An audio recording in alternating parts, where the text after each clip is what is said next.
Hello, and how are you? I don't know what time of day you're watching this or where you are, but I hope you're going to enjoy our story today, our message, our way to live. We don't do these because we're trying to get you to adhere to some strange theology or some different way of living. We do these so you can have steps to help yourself live by. What's important is life and us helping each other, being honest with each other, and going out of our way to be a family. And let's face it, we are one family. I always tell people here there is only one race. It's called the human race. And I think we're all members of that. So let's go ahead with that as we continue our journey today. I'll be right back with you in just a moment. You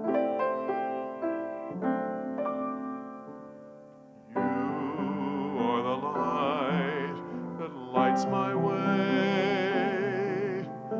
You are the strength all through my day. And you are the shelter all through the night long. For you are my song.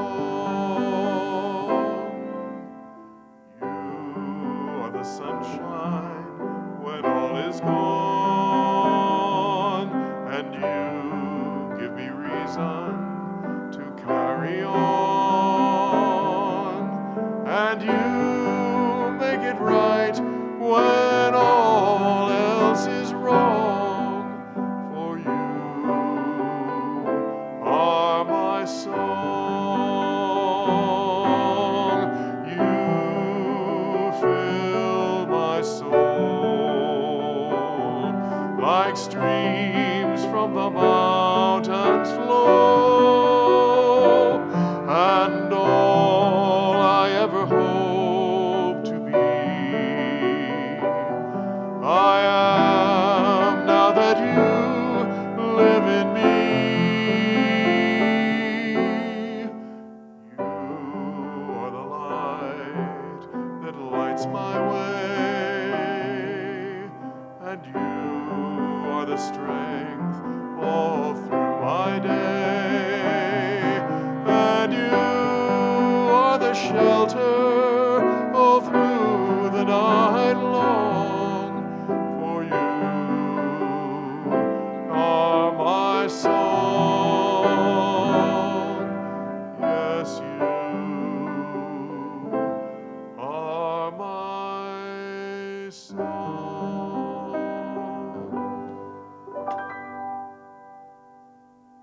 As we walk this journey in life, we can at times be tossed and turned by conditions and circumstances. We can occasionally get thrown off course and lose our way. We can, now and again, forget who we are. Has anything like that ever happened to you? No, that's a rhetorical question. You don't have to answer it. But I suspect if I did ask you to answer it, a high percentage of you would say yes. And if I asked how many feel like that right now, I suspect a good number of the hands would go up as well with that question. If you fall into either of these categories, then you will want to experience every Sunday this month. Each week we will serve you in a profound way as we return home to the source of all good. And if you don't yet fall into one of these categories, then tuck this all away for future reference. It may serve you beautifully down the road. We're going to use the following words from Ernest Holmes from his book Observations as one of our anchor quotes this month. And you may not be able to write this down, but you can play this over and over so you can get more of it. First, at home, in the silence of our own thought, let us heal ourselves of fear, of doubt, of uncertainty. Let our lives be peaceful. Let our lives be whole. Then shall that peace which is God abiding in us radiate from us. We're also going to use the following words from Charles Fillmore from his book Talks on Truth, page 99, as another of our anchor quotes this month. He wrote, "Let us not look abroad for power or for wisdom, but seek it at home. There in the silent recesses of our own soul, we will find the pearl of great price. The well of living water must spring up within us. We are His beloved, and nothing short of His opulence will satisfy us."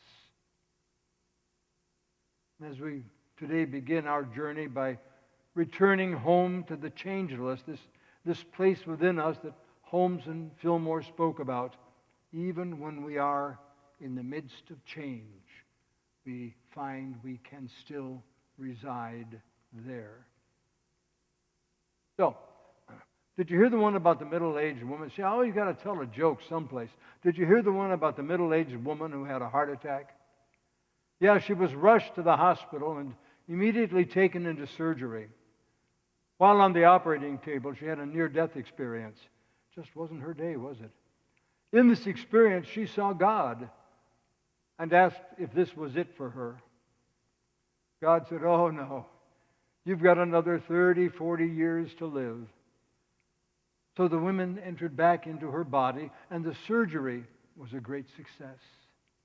As she was convalescing in the hospital, she decided to extend her time to have a little cosmetic work done. Might as well. She was there anyway, and with another 30 or 40 years to live, she wanted to look as good as she could. So she had a facelift, a liposuction, a tummy tuck. She even had her hairdresser over to dye her hair.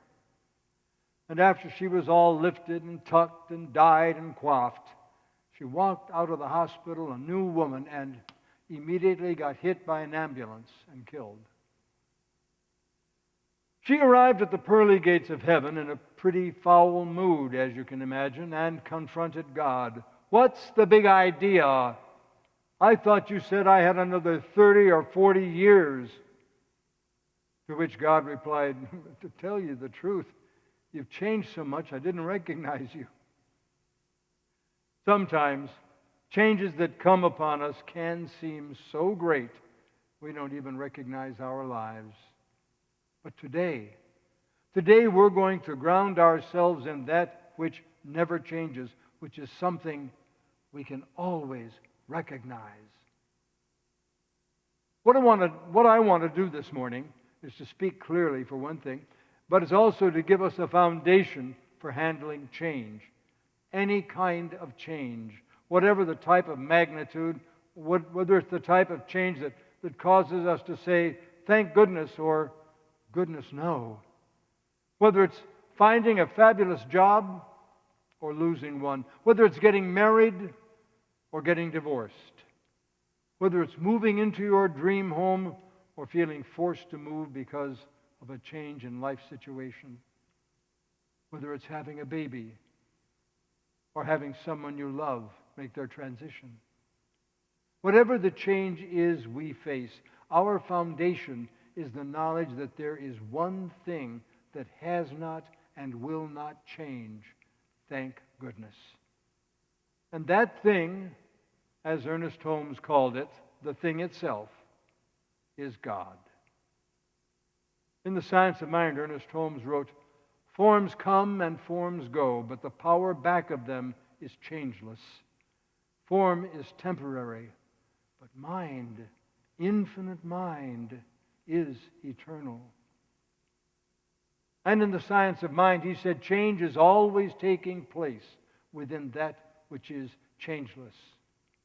One of my favorite proverbs is an ancient Chinese proverb that says, the only thing constant is change. That'll help you get through a lot of stuff in your life. As you learn, everything changes. And Emma Curtis Hopkins, the mother of New Thought and scientific Christian mental practice, wrote, "The spiritual or real world is not changed by our words. It is the same changeless good yesterday, today, and forever." We might say that God is the changeless and the ever-changing. And when we ground ourselves in the changeless, we can have a whole new perspective on change. I touched on that a little bit last week. When we are grounded in the changeless, every change has within it the possibility of greater good. Every change has within it the possibility of greater good, even when you feel your foundation underneath you shift and move. Listen to what Jesus said about a strong foundation. In Luke chapter 6, he said, "Whoever comes to me and hears my sayings and does nothing is like a man who built a house on the earth without a foundation. And when the flood arose, the stream beat vehemently against the house, and immediately it fell. And the ruin of that house was great. But he who hears my words and follows them is like a man building a house who dug deep and laid the foundation on the rock against which the stream beat vehemently, but could not shake it, for it was founded on the rock." And what did he mean by hears my words and follows them? Well, Jesus told us over and over again to live a spiritual life. Last week we talked about daily saying your prayers, visualizing, affirming, treating. That's what we're talking about for spiritual life. Trust in God as your sole support. Seek first the kingdom of heaven, and all the rest shall be added unto you. That's a great promise. In other words, to break it down a little, to keep our spiritual vision clear, to trust that which is changeless, that is how we will build a foundation on rock which will weather the storm of any change whatsoever in our lives. The death of a loved one is the most severe change we will ever face.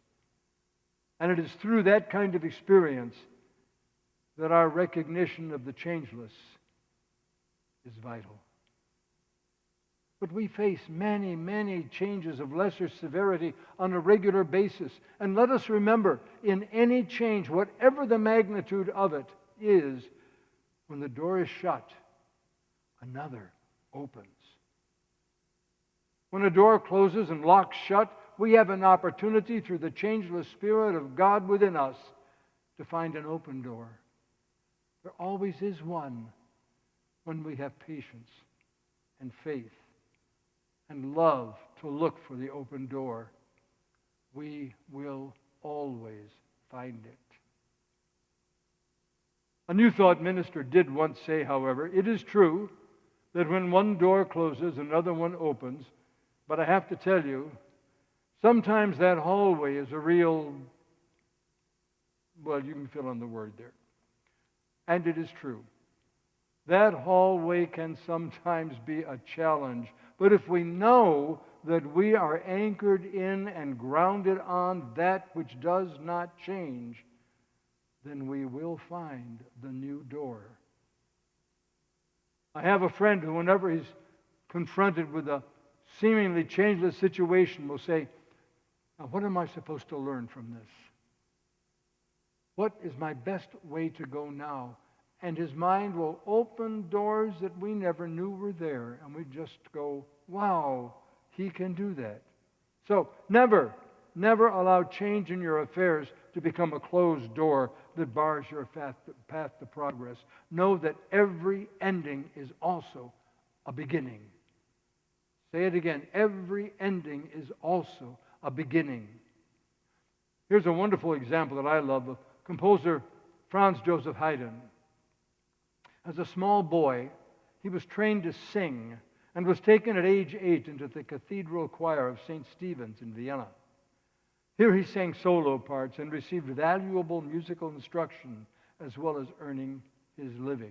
Now, I don't know if you're aware of it, but you've probably heard, if you've studied music at all, of the Vienna choir boys or things like that. In the old days, in the 1700s, in Europe, especially in Vienna and Italy. Boys, young boys, before their voices changed, if they had beautiful singing voices, they were taken into the schools and trained to be singers. I've had people that study music tell me the most pure musical sound in the world is the sound of a boy's voice before it changes. And when you hear some of these young boys, 8, 9, 10, 11, sounding like bells, it's just amazing. So they would be taken and placed in these choirs, trained rigorously in regular scholastic subjects and equally rigorously in learning to sing. Oh, singing is easy, I can do it. No, it's not necessarily easy. It takes time, it takes effort.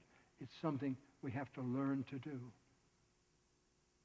But as happens, as we mature, most male voices drop, become deeper, and change. And this young boy was a member of the choir for 9 years when his voice broke. And the director fired him, which was standard, and he was turned into the streets. At 17, he had lost the only life and livelihood he had ever known. And he was penniless. Yet he soon made a better career as a teacher and then a composer. In 1760, he was made musical director of the court of the Prince of Austria. And he held that position most successfully for 30 years. Then the prince died, and the musical group was disbanded, and Haydn, now 58 years old, was once more without work. But he refused to be ruffled. He accepted commissions from 2 composing and conducting ventures in London, and again did some special teaching with a young Ludwig van Beethoven as a pupil for the first time. It was during this time that he wrote some of the most famous works, such as The Creation and The Seasons. Twice in his lifetime, he had been cast aside, but he built a new and better life each time. So, if you do not already have your house built upon the rock to meet every change with unchanging faith in the certainty of the divine flow, get it now. Don't wait until you need it. Don't be like the Scottish atheist who was spending a quiet day fishing when suddenly his boat was attacked by the Loch Ness monster.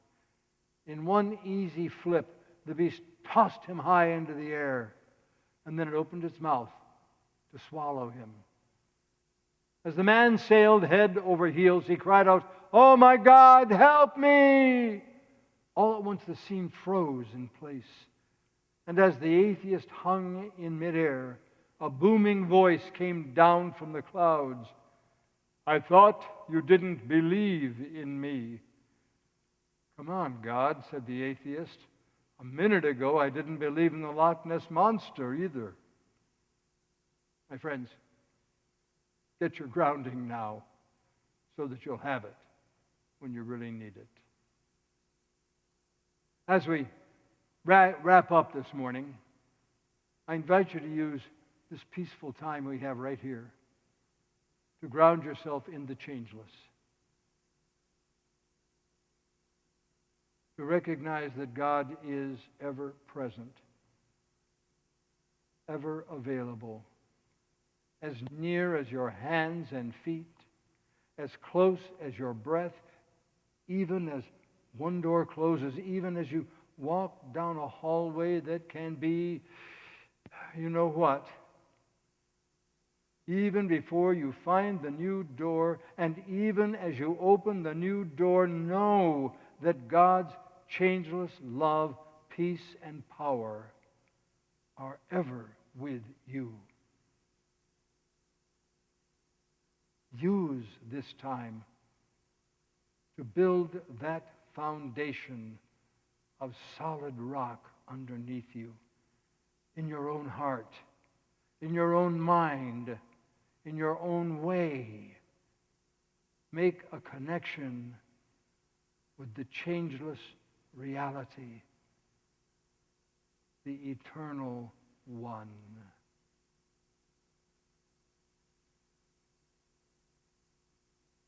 And so it is. So let it be. Namaste. Well, there's our message for today, and I hope you got something out of it. I hope it's something that's useful and exciting for you so that it can help you live a better life. That's what we're all here for. We're not here to fight each other, to bite each other, or anything. We're here to live the best life we can. You know, in the ancient Buddhists, what Buddhas looked for and what Siddhartha Gautama told people to look for was the very best within themselves. And you find that by looking for the best in others. That's where we are today. I hope you've enjoyed being here with us, and I hope you know that as we're giving to you, we're empowering you to give to others. Let yourself give, let yourself be, and know with me right now our affirmation: God, you are the source of all my good. With love and gratitude, I give my faith in you. God, you are the source of all my good. With love and gratitude, I give my love in you. And so it is.